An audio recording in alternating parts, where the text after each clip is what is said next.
All right. Well, it is that time of the day where I think we're all thinking cocktails. I am really happy to be here today. I spoke earlier, I mentioned that I grew up in a cross-cultural context. I'm originally from Wisconsin, but I was actually raised in Panama. My parents did nonprofit work, and so I grew up amongst indigenous tribes, traveled to about, I don't know, by the time I was 14, probably 15 different countries. By the time of my young adult years, around 40 different countries doing volunteer work around the world. Part of the reason I entered into marketing is I did work in the nonprofit sector for many, many, many years. And I think it's one of the things that taught me how important marketing is. As I don't know if anyone here has been involved in nonprofit work or has done advertising for nonprofit work, but the reality is that the demands are very high to do fundraising, and as such, you have to come up with very strategic ways of getting those funds or those resources or those projects and people to rally around that the common need. But the other thing is I realized that essentially nonprofits struggle a lot with being sustainable, and that's where I realized the gift sets I was using for marketing and in the nonprofit sector would be really well served serving anybody, and thereby transitioning resources into nonprofits globally through my marketing efforts for businesses. And that was really the start of why Northgate began. Within that scope, having this network globally, I had this network globally via my nonprofit work. I had an amazing network of people I had met from around the world, amazing people in marketing, graphic designers, strategists, video production people, photographers, and the like, from all over the world. As such, Northgate is now able to do marketing in a variety of languages in multiple countries and continents around the world, and growing very quickly, and able to do that effectively in multiple language and cross-cultural context because of our partnerships. And so today I want to talk about the topic of marketing in a global environment. The world is definitely becoming more and more globalized. I think COVID-19 showed us just how connected the world is. The reality is that we were watching the world map and seeing how one country would shut down, and then one city would shut down, and another one would open, and life would go back to normal, and then they'd shut down again. And it was really interesting to see the entire world affected in one common problem. In a way, though, in a positive sense, it also showed us how connected we were strategically as well. As a marketing agency, we began to realize, well, some cities or some states were more in lockdown. We had opportunities in cities or other states or other countries that weren't in lockdown, and so we would start targeting and strategically reaching out to those regions. To say the world is connected is an understatement. I love looking at some of the trends that we see. Some of these are very obvious, but I'm not sure if we thought about them before. As an example, that the call center capital of the world is the Philippines. How many of you guys have tried booking a flight on by phone and ended up with someone from the Philippines who helped you transition you into booking your flight? I love the experience. They're very kind, very gracious, very compassionate.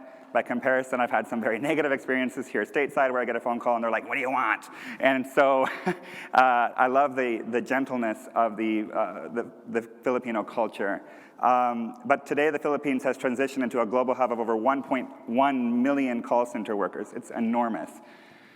We also have India, the fastest growing tech hub in the world. How many of you guys have appreciated the many team members here that are from India from the PRISM events? I love getting to know Sagar, Sharma, and Shivani, and many of the others who have worked sacrificially to make this happen. So I felt like India had to be mentioned. But it is ranked as the third largest startup ecosystem in the world, with over 200 active angels, more than 100 accelerators, 150 VCs, around 4,200 startups operating in the nation. Amazing, amazing. And so Poland, of all places, is ranked as one of the top app development nations in the world. I didn't really think about this, but I started thinking about some of the apps, and I'm like, yeah, actually, you trace it back, and it is true. Poland, HackerRank puts Poland as the lead app development nation in the world, particularly in Java for Android applications. And so when we start looking, and there's many other examples, this was just three to kind of, just kind of get a sense for it, but we live in an increasingly more globalized world. The reason I bring this up is that for us as agencies who have clients that want to branch out into other parts of the world and want to start marketing their products in different languages or different cultures, how do we go about doing that effectively? You know, globalization is sometimes considered a very negative term.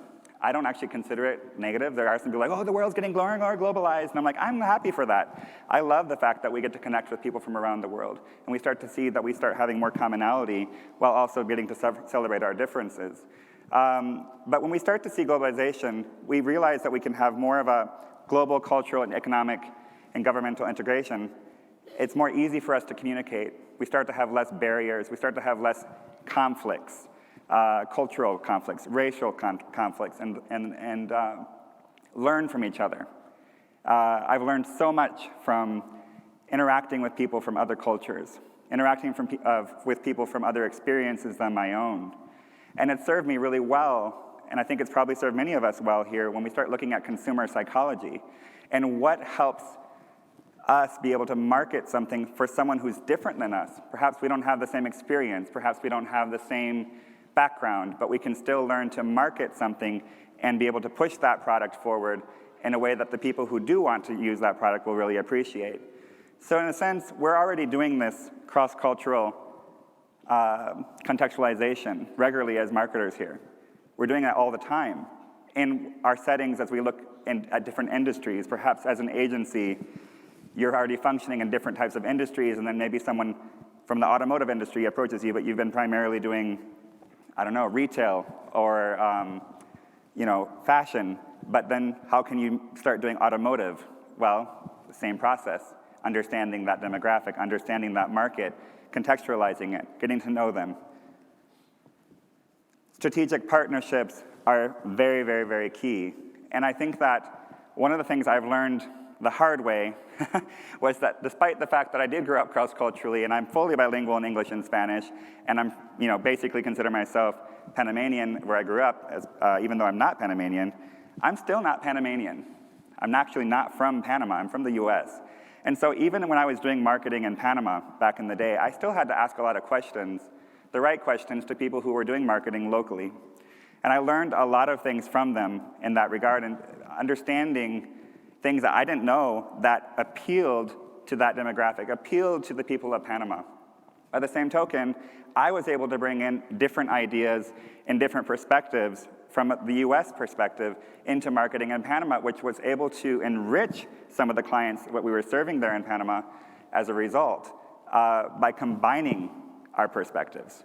And so strategic partnerships are key, especially when not every agency is going to have an expert on every culture in the world and multiple languages and going to be able to do that. So rather than start hiring up multiple people from multiple different backgrounds for your agency, forming partnerships with different agencies around the world is very effective, or can be effective if you have the right partnership. I absolutely love this. It's a prime example of a product that we all love and know, donuts. I think they had donuts earlier today. I actually avoided it. I had self-control, which rarely ever happens. And basically, this is an example of a donut in China that Dunkin' Donuts made with dry pork and seaweed. Now, to me, this sounds delicious. I grew up, I lived many years in Chinatown in Panama, and this was the type of donut you would see at some of the local bakeries. Delicious. It's absolutely delicious. But I know for some people, this is like, oh, that's not a donut, but it's amazing. The flavors are absolutely amazing. So Dunkin' Donuts knew their market. They contextualized it so that the market, they adapted their product to fit the palate of the people in China. Very smart, very effective. In that same way that we need to adapt our strategies in order to be able to invest in the lives and in the clients of those we're serving, and to be able to effectively communicate a marketing strategy on their behalf.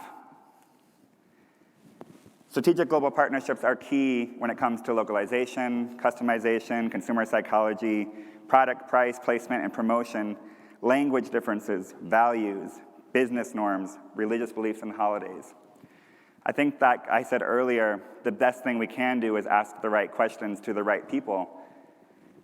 In Northgate, in my agency, really, this is kind of a funny photo that was taken by our COOs, that's our COO, Philip Lin from Taiwan. His wife took this photo. We were just kind of goofing off one day when it was like sunset, and then we realized the photo kind of meant something to us.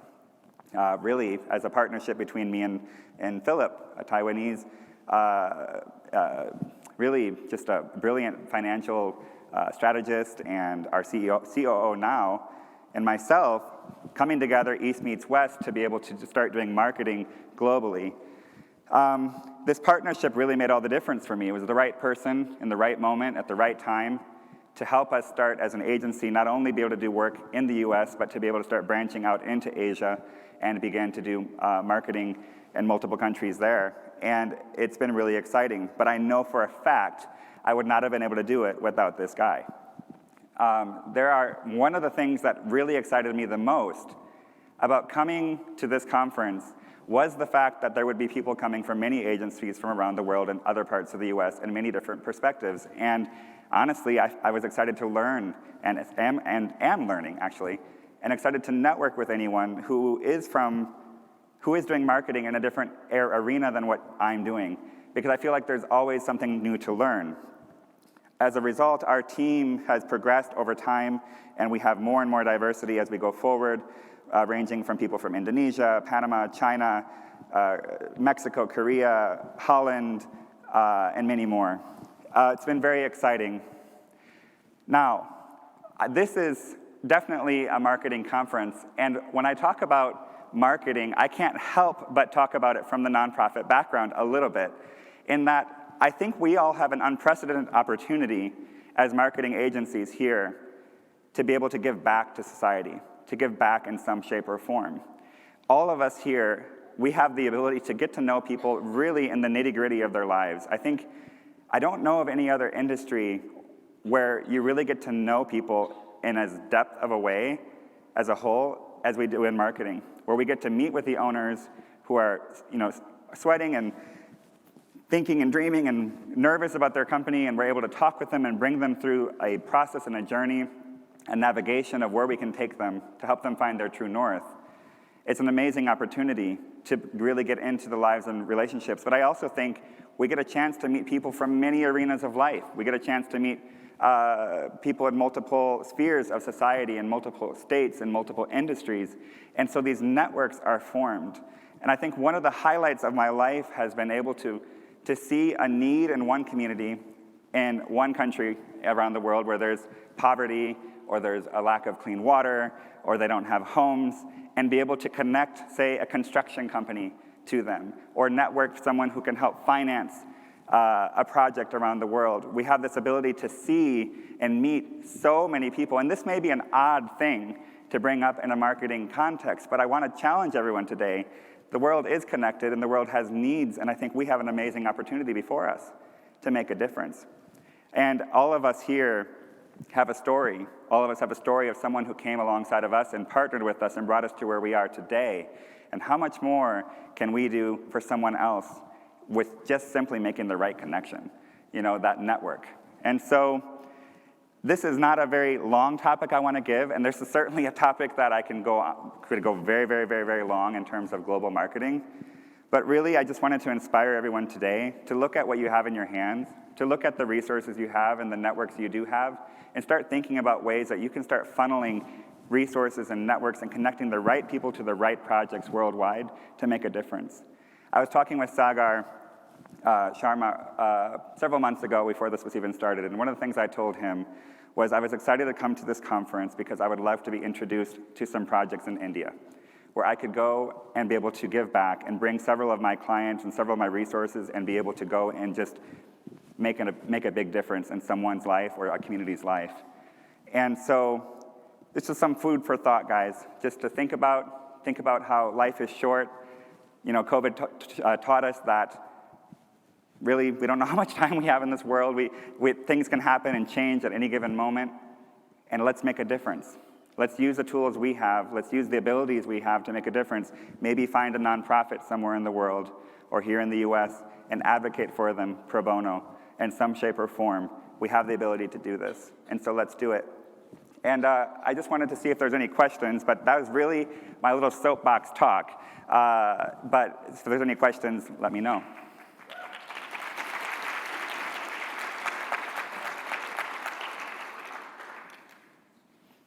Excellent.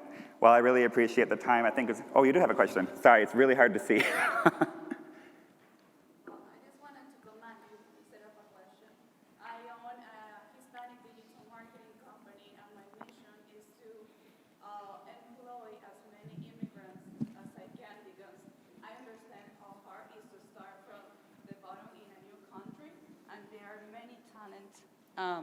That come here to the U.S. or any other countries to start, and I just want to create those opportunities and help out in any way and shape I can.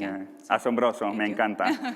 That's absolutely amazing. Well done. Thank you for doing that. And let's just give her applause. Anybody else have a story or something along those lines I'd like to share? Yes.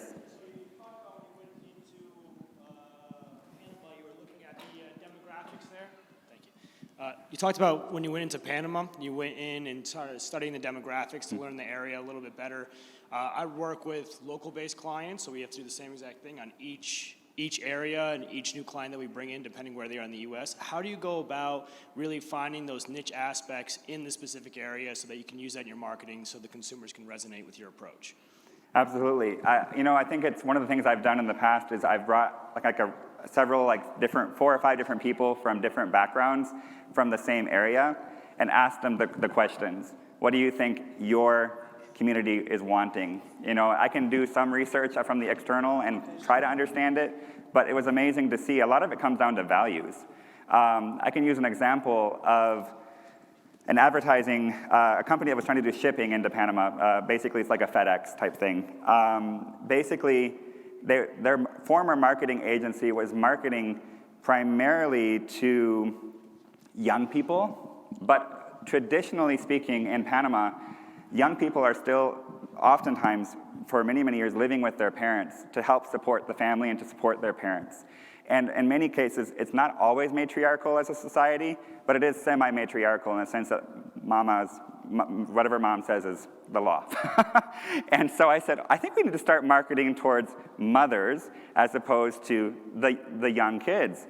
And basically, it was a strategy to start changing the way they started marketing as a primary demographic, because at the end of the day, it was many of them were still living with their parents for so many, many, many years, and they were able to transition some of their thoughts towards that demographic more, and it ended up being a primary demographic for them in the end anyway. But we didn't necessarily know that right away until we asked a certain number of people in that community what they thought, and I think we saw common threads about it being a primary demographic was mothers. So, anybody else? Yes. I work with a nonprofit group that helps people throughout the world, third world countries, mainly building schools, bringing water, things like that. What are some of your most successful fundraising campaigns around doing something similar to that? So can you repeat again what it was you did fundraising for? So they try to, they do, they don't try. They build schools in third world countries. Amazing. Fresh water, they bring like hygiene, different things like that that the community specifically might need. Absolutely, that's great. I mean, a lot of it from a nonprofit standpoint is about direct networking, and yet from a marketing standpoint, we would start doing targeting, where we would start directly reaching out to similar nonprofits or entities or 501c3s or charities that have a similar goal, and try and connect them and follow the people who follow them, as an example on Instagram, to kind of engage towards that common topic. But oftentimes from a nonprofit standpoint, it's not as hard because there are, it's easy to give, guys, and people want to give. They just don't always know where to give. So if you can present them a very cohesive, killer presentation with a video story of someone's life and how it's making a difference, people are willing to give quite a bit. We've raised a lot of money over the years towards nonprofits, but video is a huge compelling component, going and showing the actual people, their story, and presenting it on social media or email campaigns or in conferences and events that have nonprofit events or so on and so forth. But it's about a story. I think oftentimes most fundraising campaigns tend to focus more on stats. And stats are fine, but stats are numbers, they're not people.